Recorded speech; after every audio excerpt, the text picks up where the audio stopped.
questions or you want to ask something, or please feel free, unmute yourself and ask away, okay? And we're going to go to share screen.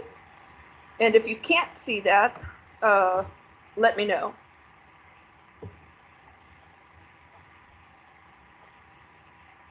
Where are we? Let's see. There we go.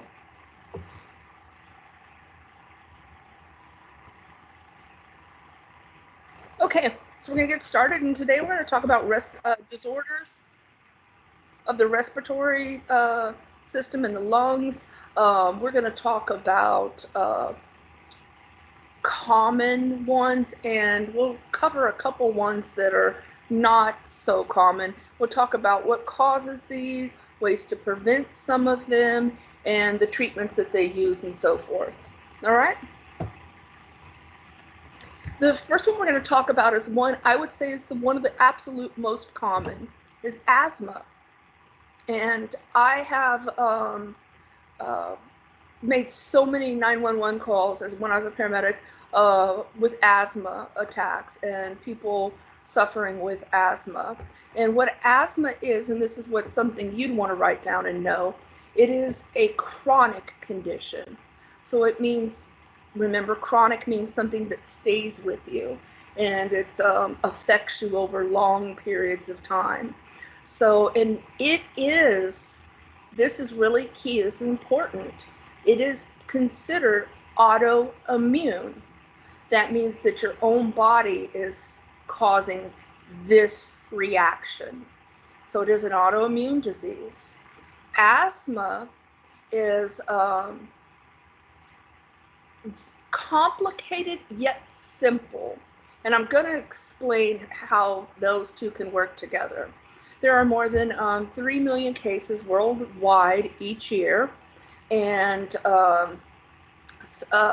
we do know that some people, especially young children, have the ability, as their lungs continue to grow and develop, that they, what we call, outgrow asthma.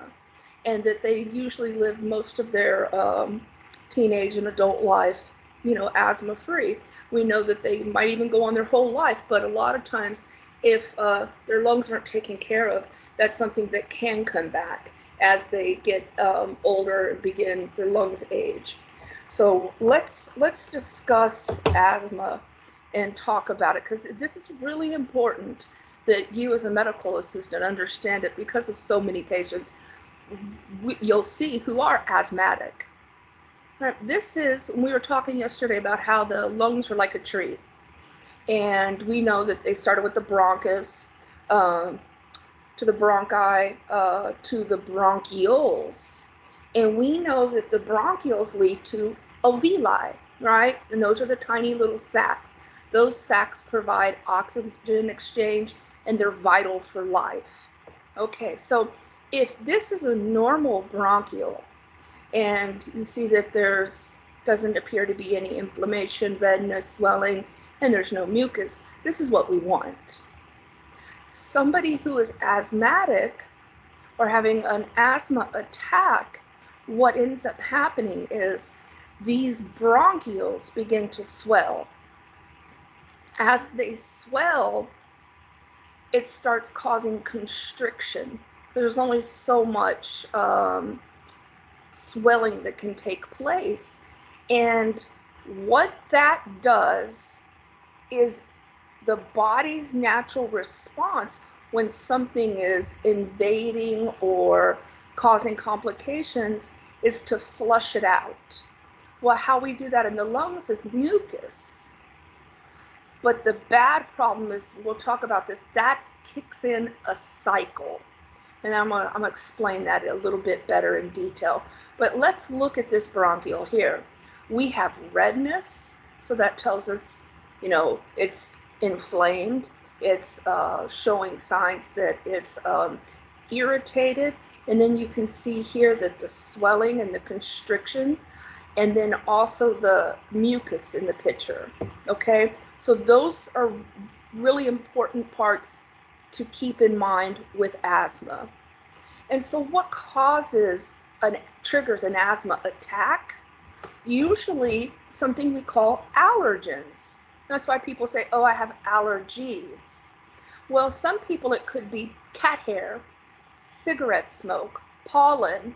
Um, for some people, it's the weather changes. And if it becomes a little too damp and moist in the air, it can trigger asthmatic attacks. And when an asthmatic attack happens, these allergens or something has caused a stress on the lungs, all right, and it sends the lungs into a defensive cycle, okay? And so what ends up happening is the respiratory begins, the tract begins to excrete excessive mucus in attempts to trap that intruder and get rid of it by, coughing and getting it up and out. And unfortunately, what that does is comes back to the cycle that I mentioned. And I'm gonna explain that, okay? So wait, let me see 1 second. Yeah. So here's what I'd like you to look at. This is a normal picture. Okay, so we have the smooth muscles that wrap around our bronchioles. And if you look, there is a tiny little mucus gland, okay? And that's on every one of the bronchioles. That's its like little defense. So when we start thinking about somebody who has an asthma attack, and I know this says chronic bronchitis and emphysema and so forth, but just go with me here because this is an excellent picture. So what happens with asthma is that an allergen or something causes that trigger. And so the first thing that the bronchiole in the body does is put itself into alert mode, and it begins to swell and secrete mucus. And with people who have severe asthma, the response for that is their body begins to cough, they begin to wheeze, and the wheezing is caused because of constriction, the smooth muscle. Well, what that does is it leads to the body going, oh no, we got to get rid of this. So it produces more mucus. And then there's more swelling, and then more squeezing, and more contraction, and then coughing, and then more mucus, and then so on. And so it's like a vicious cycle that continues and continues and continues. And if something doesn't interrupt it or stop it, what ends up happening is, oh, these notifications are killing me. What ends up happening is that if the patient goes too long in an asthmatic attack, if all of their bronchioles and alveoli are being taken up trying to respond to this, they're not doing their job, which is transporting oxygen and exchanging and getting the good oxygen back out to the body. So it can result in death. Now I'm going to go back. And so we do have treatments for asthma. And one of the most common treatments, and I'm sure everybody's seen this, is something called a bronchodilator. And this would be something you'd want to put. So if we know what asthma is inflammation and mucus due to allergens, then the treatment is a bronchodilator. So it takes that tight, squeezed, contracted bronchi and it helps open it back up. And once it begins to open, then the body goes, oh, everything's a little better. So it lays off the mucus. So slowly that cycle begins to stop, okay? And one of the most common bronchodilators that we use is albuterol. And we use that in the nebulizer, and that's, and I'm sure the inhaler, and I'm sure everybody's seen somebody take a you know, from an asthma when they're having an asthma attack, or hit the inhaler, because usually one or two times of doing that is enough to stop that response. It's enough to counteract and reverse that cycle that's happening, all right, and prevent it from getting out of control. There are lots of new medications. Now, this is what we used to rely on. This is all we used to have for many, many years, was albuterol. Now we have medications that not only can treat an asthma attack directly like what albuterol does, we have medications to prevent. And we've come a long way. We have medications like Ceravent, Singular, Flovent. All of these actually, they don't stop an asthma attack, but rather they help prevent any asthma attacks from occurring. We also know that steroids can be very beneficial to patients who are having constant asthma attacks, because steroids reduce inflammation. We'll learn about that when we do pharmacology. And then we're back to this picture. And this is, like I said, this is actually helpful because we see a nice normal looking one, right? And we see our villi, and we can see how it's supposed to look.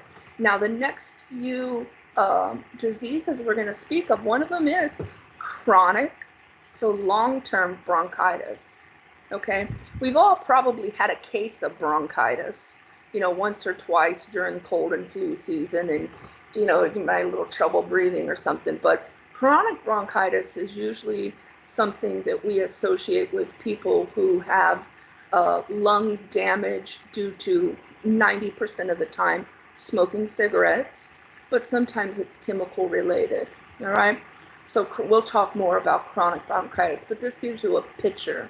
It shows you what's happening, and basically the airway is just swollen, inflamed, and just stuffed with mucus.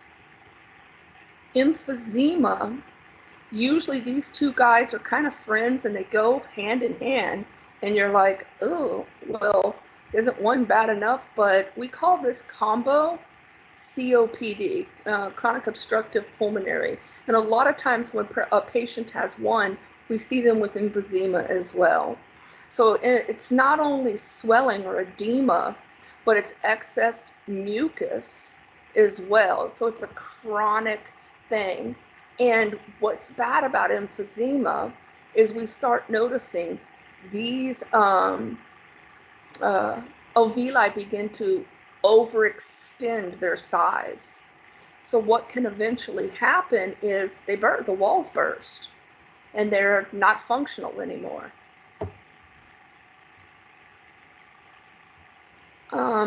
This is going back, continuing with asthma. So what are signs and symptoms of asthma? And I'm sure most of us have seen somebody with asthma attack. Sometimes it can begin with coughing or itching, an irritable throat, and then it leads to more exacerbated coughing, and then shortness of breath, and eventually wheezing. And it's more common at night. And like I said, it's more common during stressful periods, or times when the weather's more damp as well. We see that a patient who has a chronic or lots of recurrent asthmatic attacks also tend to have more tendency to lung infections.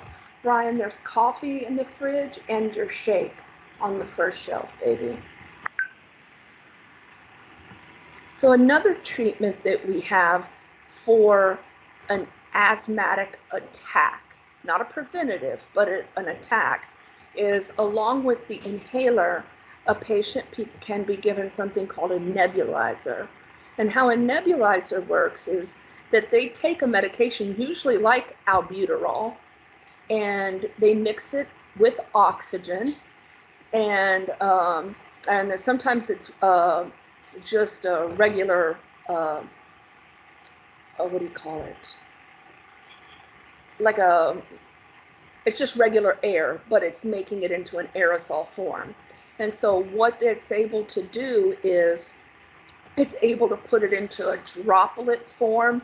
So as they're wearing the mask, the patient is breathing that, and it's going directly into the lungs. So it's a quicker, faster way. And it's very beneficial, especially for small children, because a small child, you're not going to necessarily be able to teach them how to properly use an inhaler, whereas the nebulizer is simply putting a mask on and then breathing, and they get the medication. COPD, like I mentioned, you do need to know this abbreviation. It stands for chronic obstructive pulmonary disease. And we saw the pictures, we saw what it does. We saw the obstruction, the swelling, the mucus. And the bad thing is there's no cure for COPD. And it does cause permanent damage. And we do know without a doubt, smoking is one of the main causes. I'd say 95% of your cases of COPD come from cigarette smoke. And like I said, these kind of go together, chronic bronchitis and emphysema, okay? Those what make up COPD. So make sure you're aware of the two conditions. What do we see with the patient with COPD? Well, these patients are fatigued really easily. They usually have a lot of respiratory infections, wheezing. They use a lot of accessory muscles. So just us, instead of regular breathing, they're using a lot of extra noticeable muscles and stuff to get air moving for them. They have dyspnea, that's this word here, means shortness of breath, right? And then I'm going to show you a couple of other things. They usually do require oxygen. And you see here, he's still got his cigarette because, believe it or not, even though most of them are diagnosed with COPD, it's about darn near impossible to get them to stop smoking. And the tissues are here because they're constantly coughing up phlegm. All right. Now this here is talking about a barrel chest and what we call pursed lipped breathing. That's when you see somebody in there, they're really like working not only their lungs, the diaphragm, the intercostal muscles, but even using facial and the muscles of the upper face and neck to help with breathing. These are bad signs. Barrel chest is a normal chest, but if a patient is constantly having to breathe deeper and work for more air to come in to these mucus-filled bronchioles, over time the chest begins to expand. And it's not a good thing. It's not, oh, grandpa's getting buff. It's that his body's so overworked that these muscles become larger and extend outwards. We call that a barrel chest. Another issue with COPD is, we call it digital clubbing. And that's not the kind of going out and partying clubbing. It's clubbing because at the ends of their fingers usually begin to take the shape and the form of a club. And this is due to oxygen restriction, and it's due to other side effects, kind of, not necessarily we need to go into, but complications of the COPD. We know that the patients, when we start seeing this is not a good sign, okay? This is really letting us know they are not getting the oxygen they need through their body. And then this is one other term I'd like you to be familiar with. Orthopenic, all right, or orthopenic or tripodic or there's another word and it'll come to me, but it's basically when a patient has to take a certain position or set a certain way or stand a certain way to keep and make breathing easier for them. Okay? You really don't need to worry about cor pulmonale. It's more advanced, but so don't worry about that slide. Smoking in COPD. 80 to 90, okay, here's the facts. 80 to 95 of all cases are from cigarette smoking. It is the toxins that are in the cigarettes, and this is why there's warning labels all over them showing, that, hey, here's what your alveoli should look like. Here's what they're going to look like if you keep smoking. Okay, so it's not something that we want our patients to continue to do. But as we all have seen, a lot of people don't quit, and one of the reasons, and I don't know if anybody's ever told you or not, cigarettes are more addictive physically than heroin. And you're like, what? No way. Yeah, it's proven that the physical and the mental addiction to stopping, say if you smoked your whole life, it would be easier to quit heroin than what it would be to quit smoking. So people who do stop smoking, that's a really amazing feat. It's something that they should be very proud of, and we should try to be understanding that it's not necessarily something that's easy to do by any means. All right, it is not only a physical addiction, it's a mental addiction. This is, once again, everybody's seen, what smoking can do to the lungs. A nice, healthy person of lungs who, for whatever reason, they passed away. It wasn't because of something with the lungs. And then here's somebody who probably their death was due to lung cancer. This is what smoking does. All right, now we're going to move past COPD. Now, I know we were speaking about chronic bronchitis with COPD, okay?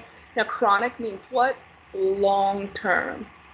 Well, acute means something that comes on real quick, can hit us kind of hard, but usually goes away, okay?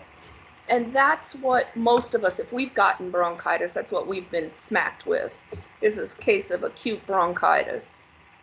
It's often caused by some kind of virus, and what you'll start having is lots of coughing, hacking, possibly even yellowish or green phlegm. It can cause fever, fatigue, shortness of breath, and even pain, like when you take in a breath.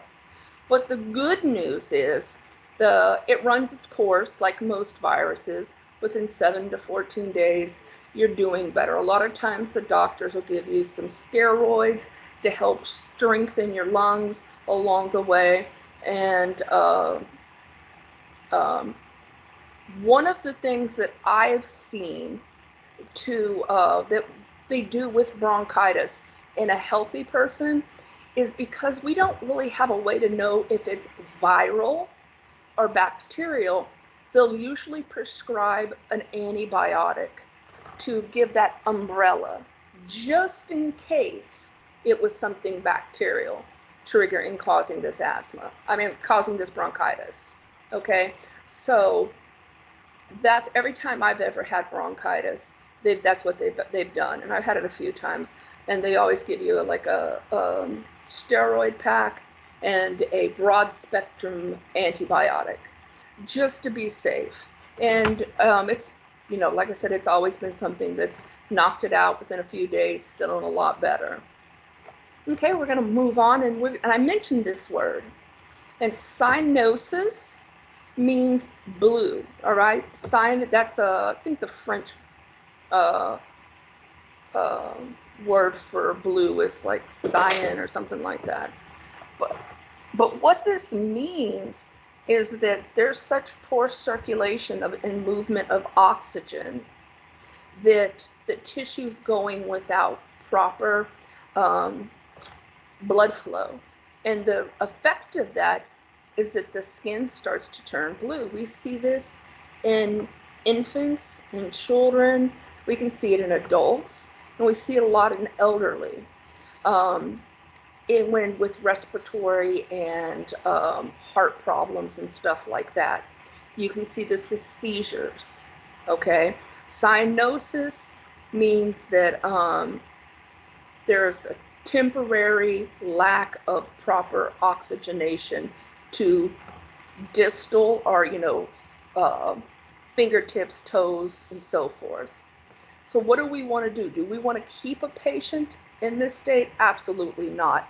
So if we see a patient who is cyanotic and we notice that, that would be something that would be an emergency.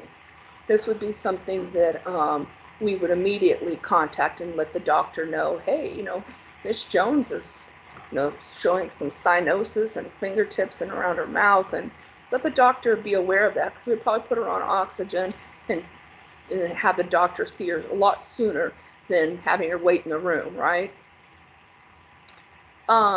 We'll talk more about cyanosis with other things too, especially when we get into PD.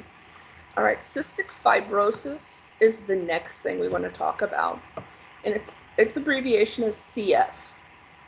And my son did a DNA testing, and he wanted that's what he wanted for Christmas, the whole medical and everything, and he found out he is a carrier for cystic fibrosis.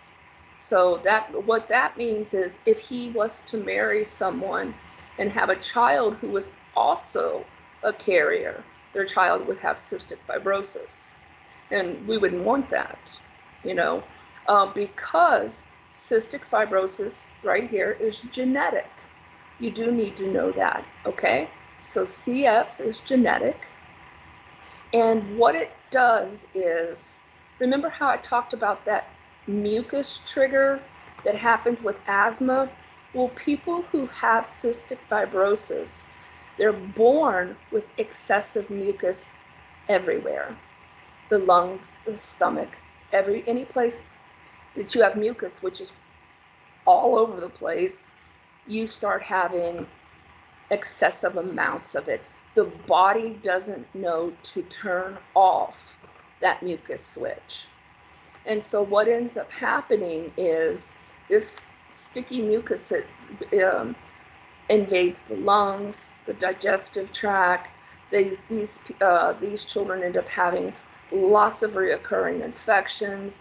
They don't gain weight right because of the mucus and stuff from the digestive. They're more prone to infections and so forth. So the symptoms usually do start early in childhood. And these are the areas that we see cystic fibrosis affect: the lungs, the stomach, the pancreas, and of course, like I was saying, the intestines. So all of those areas are affected with cystic fibrosis.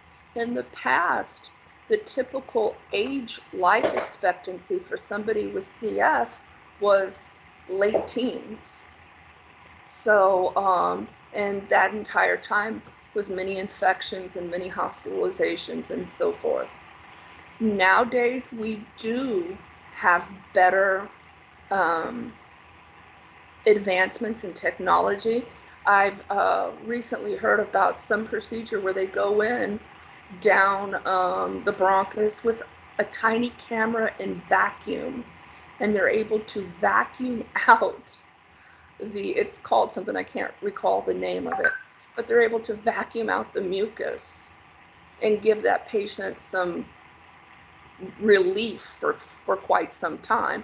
Now that's a big procedure, and I know that they've also got medications and different things like that. And then of course, where I'm going to go with this, they're working with stem cells trying to see if there's a way to change the patient's outcome, that way. So, but nowadays still, the person, even if they survive and make it to adulthood and stuff like that, there's still a lot of complications, and it's a lifelong journey of infection and hospitalizations and stuff like that. And this is just giving you a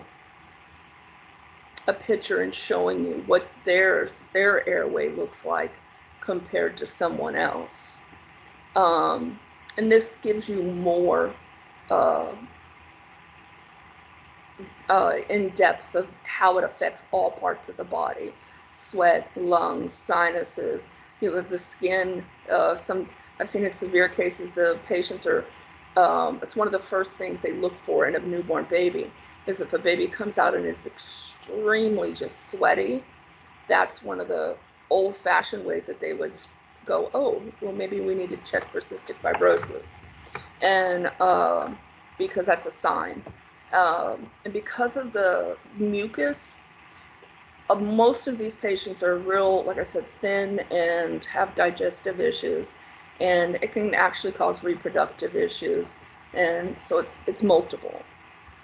There's no, like I said, no cure, but there is treatments that they can do for these patients. All right, we're at 35 minutes, almost 35 minutes, so I'm going to go ahead and wrap up because I know that's what about the average attention span is. So does anybody have any questions before we end it here on strep throat? Nope. Nice and quiet today. All right, well, I'm going to post a couple of videos. They're going to be your lab videos in Teams. And if you are virtual, please make sure you watch them. And if you have questions, there's a reply, and we can talk about them and answer any questions or anything that you have as far as that. I'm also going to post a day early on video on how to perform a rapid strep test. So there's several videos that I'm going to want y'all to watch as far as my virtual lab students. And everybody else, have a wonderful day. Make sure you hang up after the call, and I'll upload this via YouTube. Bye, guys.